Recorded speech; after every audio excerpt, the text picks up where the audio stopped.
আমি একজন যুবক। ভবিষ্যতে ক্যারিয়ার নিয়ে অনেক দুশ্চিন্তা হয় এবং আমরা অনেক হতাশায় পড়ি। আমরা কিভাবে এর সমাধান পেতে পারি এবং আল্লাহর উপরে পূর্ণ আস্থা রাখতে পারি? অতিরিক্ত ক্যারিয়ার ভাবনা এটি আমাদের বস্তুবাদী হয়ে ওঠার ফলশ্রুতিতে হয়। আজকের পৃথিবীকে এমনভাবে ডিজাইন করা হয়েছে যে আমরা আসলে আমাদের ক্যারিয়ারই আমাদের জীবনের সবকিছুকে ঘিরে থাকে এবং আষ্টেপৃষ্ঠে আমাদেরকে বেঁধে ফেলে ক্যারিয়ার ভাবনাটাই।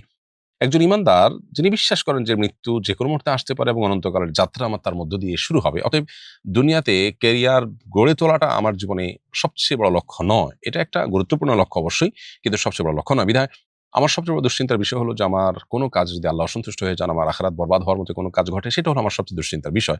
বিধায় ক্যারিয়ার নিয়ে অতিরিক্ত ভাবনা করা বা দুশ্চিন্তায় পড়া কিংবা ডিপ্রেসড হওয়া, হতাশ হওয়া, এটা আমাদের ঈমানের দুর্বলতার কারণে হয়ে থাকে। এজন্য আমাদের দৃষ্টিভঙ্গিটাকে পাল্টানো দরকার।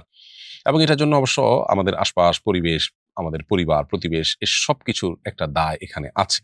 এজন্যই তো ভালো দিনদার পরিবেশ আমাদের জন্য সহায়ক হয়, আমাদের দিন এবং ঈমানের জন্য। আর পরিবারকে দিন এবং ঈমানের পথে যদি আনা যায় তাহলে নিজের দিনের উপরে চলাটা অনেক বেশি ইজি হয়।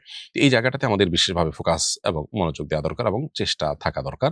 আল্লাহ রাব্বুল আলামিন আমাদেরকে সেই তৌফিক দান করুন। আমাদের দৃষ্টিভঙ্গিটাকে যদি আমরা পাল্টাতে পারি তাহলে ইনশাআল্লাহ দুশ্চিন্তা দূর হবে। আর না হলে পৃথিবীর সমস্ত সম্পদের মালিক হয়েও মানুষের দুশ্চিন্তা দূর করা সম্ভব নয়।